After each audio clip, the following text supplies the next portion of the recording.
morning, everyone. Thank you so much for coming on this beautiful morning, which shows climate change quite beautifully, doesn't it?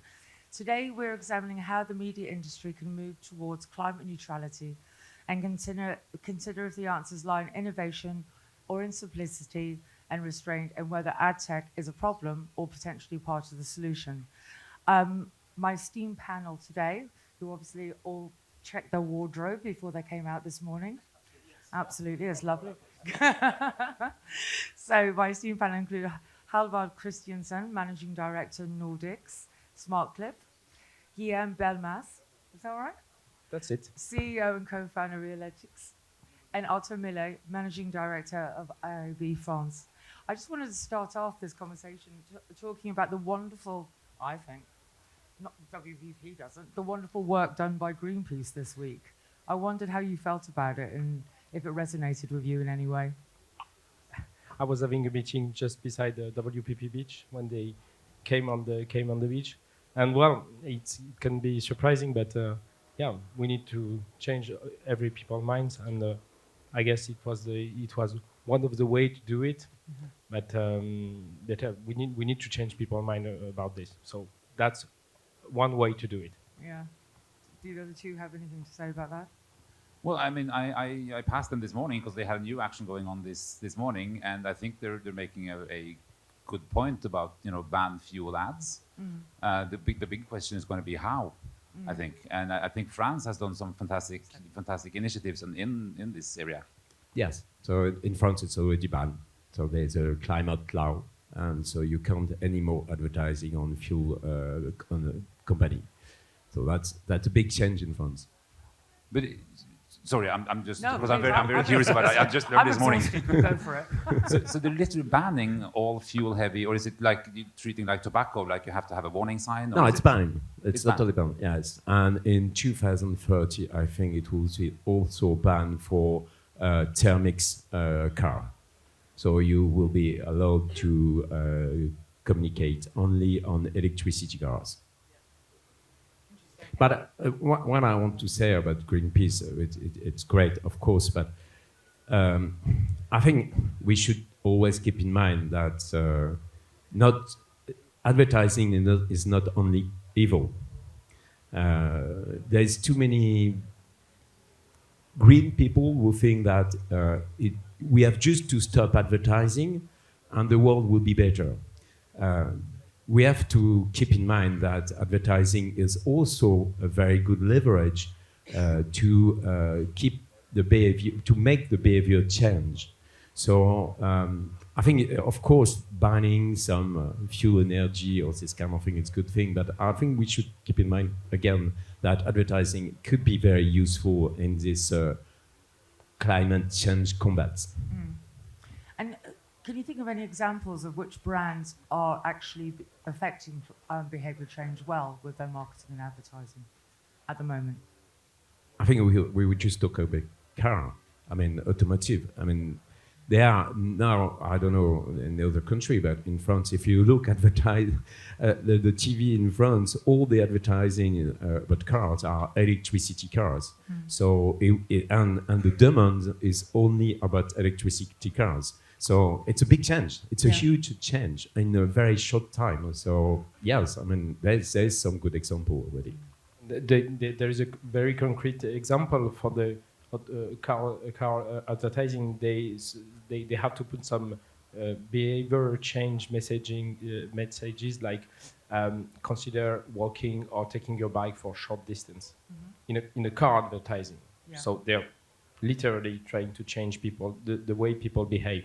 Yeah, and you were saying earlier as well, we were talking about what stage sustainability should come into the briefing progress or the work. How often, is it in most RFIs you get now at the initial stage, your briefing for sustainability? Talking about with the brands, you mean? Yeah. Yeah, we saw in some RFPs for some brands regarding measurement that actually the carbon footprint measurement was optional before, but now it's mandatory. It's written in the criteria to actually do business with some brands. Yeah. So definitely there is a move that is touching the core of the business. So we have to change. Yeah. Can I just add to that? Because I think what is actually happening is the first level is we need to educate, and we need to inform ourselves and educate ourselves and our customers about the carbon footprint. That's sort of the first level of coming to change. So what we're now seeing is if I get it correctly, we're talking carbon neutrality or low carbon footprint becoming a competitive advantage. And I think that's a very interesting step in the process. And I also think it's important to remember, as you were mentioning, advertising, instead of fighting advertising, advertising in its core is about changing the behavior, about the way we think. I think, we could use the advertising side as a leverager in the longer run for making a change of behavior, conceptual, or the way we think. And on that point, Halvard, could I ask you about the conversations that you're having with your clients and partners currently regarding sustainability and the role of ad tech? Yeah, absolutely. I mean, in Sweden, we're just in the final process of auditing, but it's an initiative together with Group M, where we've created a carbon calculator. So we've, together with the TV houses, the radio houses, out of home, everybody's been participating. So it's a cross-industry initiative.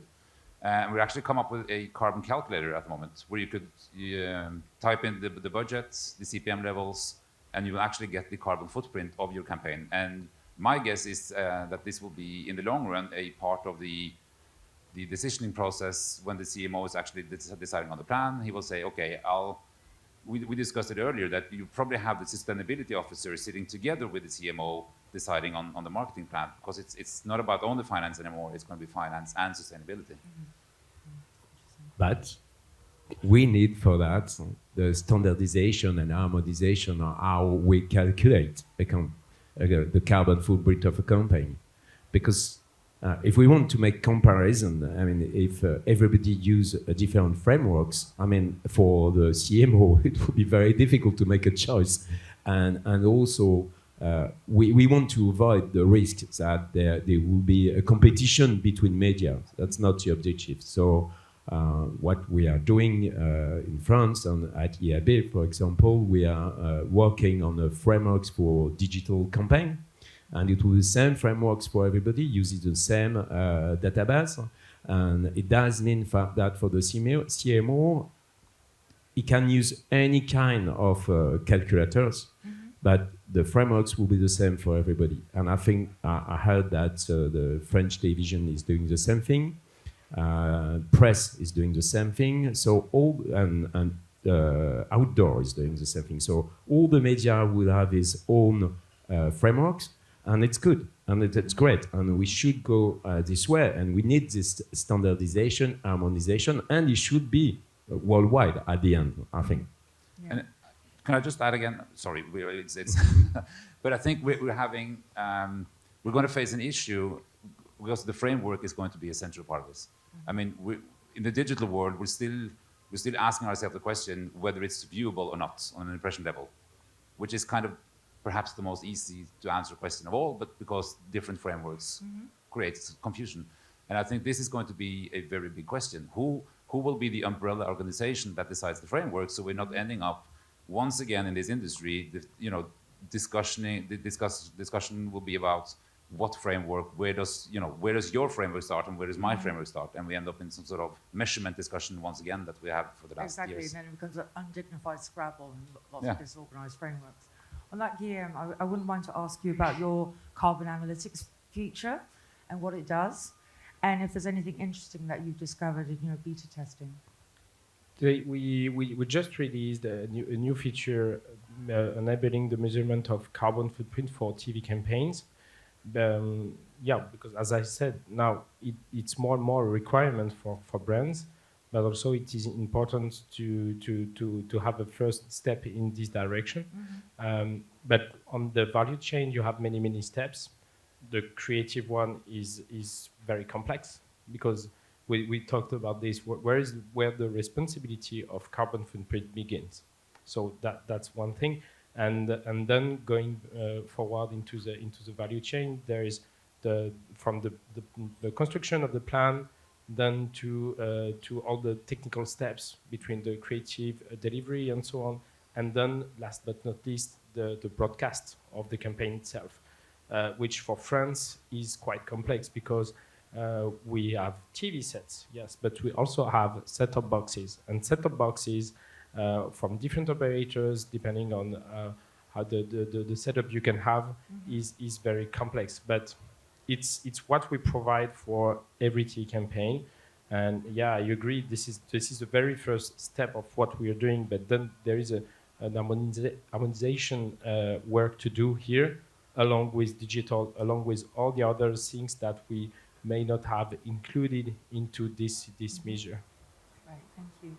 And in a world where consumers are overexposed to content and advertising and many platforms, what are you doing at the moment in the ad tech area to really stand out, to really grab attention, consumers' attention? From our point of view, is talking about climate change and attention.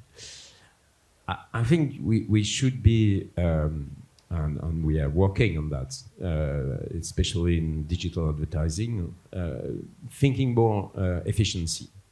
So I think because the supply, the inventory, it's so cheap and it's everywhere in digital, we are not very used of thinking about efficiency, because I mean it's easy, it's everywhere there, so we don't have to think very much. So I think about your question is we should be more efficient, and being more efficient and we will be more responsible for the climate, but also for the user. That's our point of view. And so we should help the buy side to understand better that, and to understand when they are using this kind of format, or when they are using this kind of tagging, or when they are using this kind of video, etc., etc., etc. What is the impact, but not only on the climate, but also on the efficiency of the campaign? I'm taking a very simple example, but if you want to run a traffic campaign, and if you use a 30-second video format for that, it's not efficient, and you are going to consume lots of energy. So I think we should work on this path between how we can be more responsible for the user and for the climate, and for the path for that, for me, it's efficiency. Can I just add to that, because the other day there was a lot of talk about the creativity. And you know, the creativity sort of demands a longer format, a longer ad. So these are kind of contradictory to each other. And I also think, ironically, the whole cookie Armageddon we've been discussing for the last couple of years, we're now facing a situation where I think it's only Google who has cookies left, because Safari is, Internet Explorer doesn't exist anymore. What I think is important to know, we've been talking a lot about targeting for the last 10, 15 years in the digital area. And all those small sparks of ignites that has to go back and forth, reading the cookie, the signals that goes back and forth, the whole RTB protocol with a massive amount of bidders, all those signals demands energy. So I think we need to see the whole supply chain here. Less targeting probably mean more efficiency in an energy perspective. But how will that affect the campaign again? I think these are the questions we need to answer, and at least have up as discussion and debates in the coming time to be able to come to that point. Can I just open this up to the floor if anybody has any questions?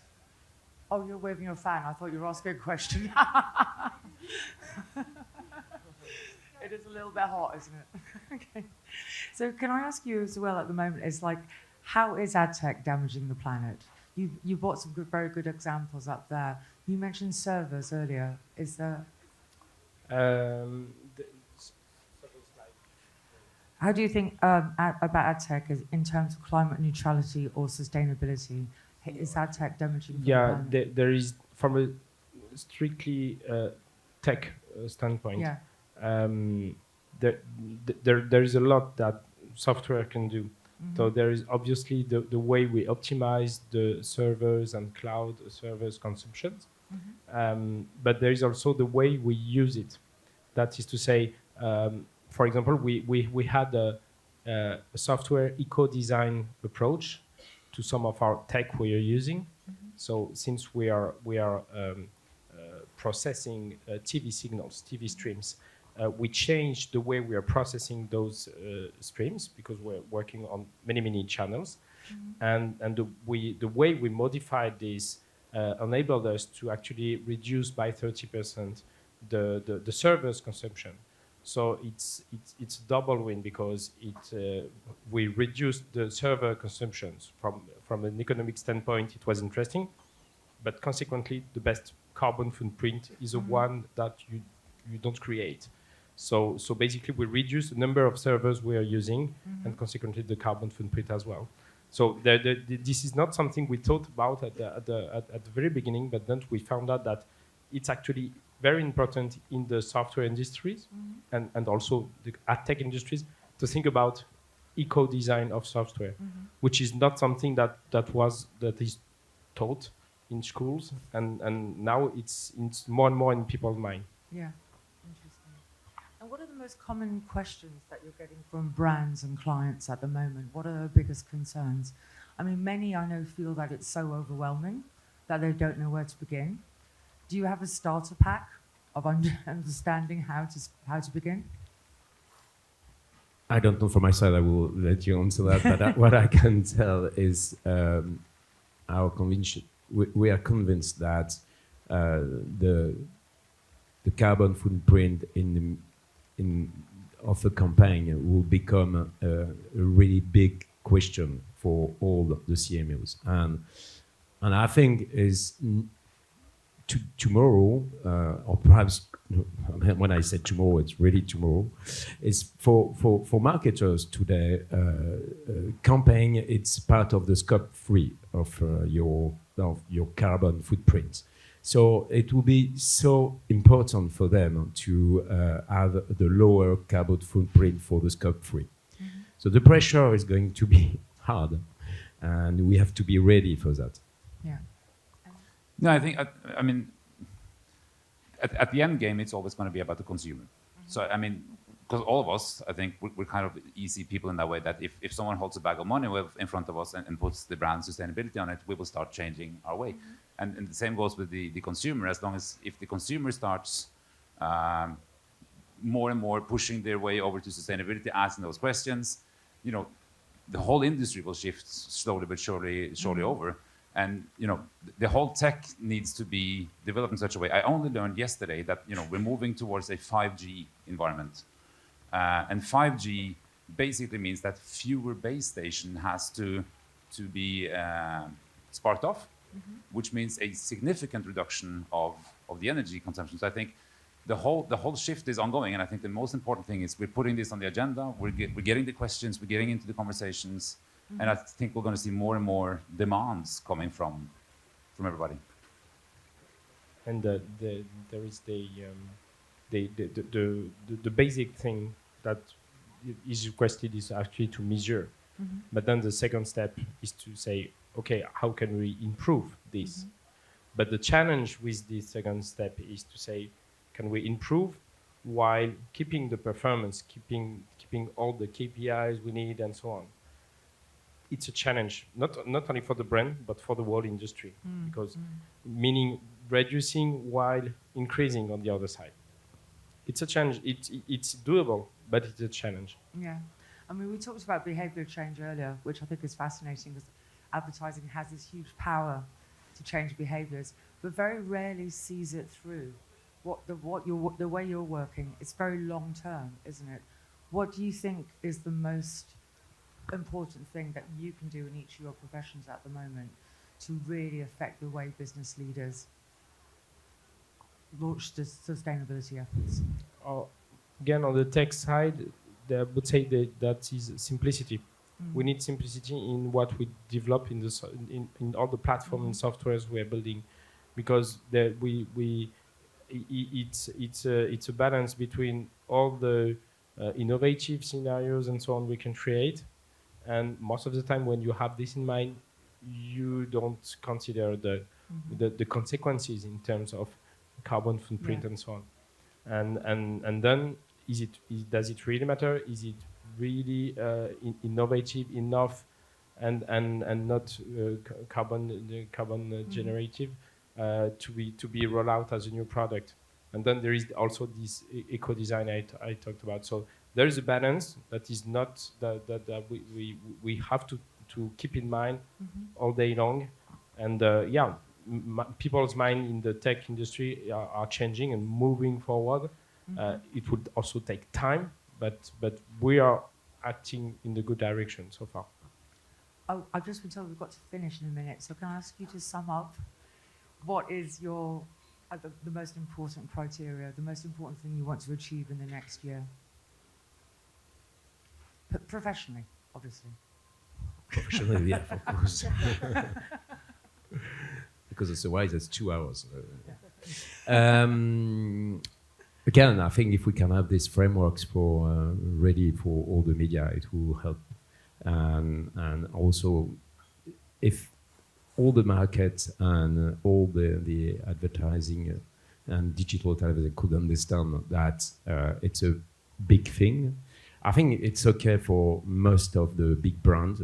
But you know, in digital advertising, there's two worlds. There's the big brands, which is 20% of the expense, and you've got the long tail, which is 80%. And I'm much more concerned about how the long tail is going to handle that and take care about this problem. I'm not concerned about the big brands because they have to do it. I mean, it's part of their business now. But for the long tail, how we are going to address that, it's a big question, I think, for us. No, I agree. I would say for us, the challenge now that we have the first step, which is measurement. Now the real concrete step will be how do we improve this based on what we measure. So yeah, we're definitely working on this from a research and development perspective.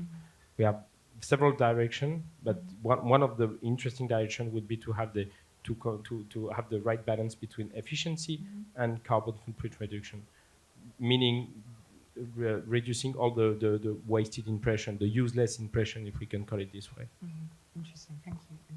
And I think from the Nordics, we're currently in this sort of gather information and inform and sparking off the conversation. So hopefully we will come into the next stage discussing how can we reduce and you know, also not, because we can only work on the online side of the business. Also, I think we need to talk about the framework and you know, how this is going to play out in different parts of the industry. So hopefully we will come to the next step in the coming year. Okay, thank you. I'd like to say thank you very much to all of you for turning out on this beautiful morning. And thank you so much to my panel. I appreciate it. Thank you. Thank you. Thank you. Thank you.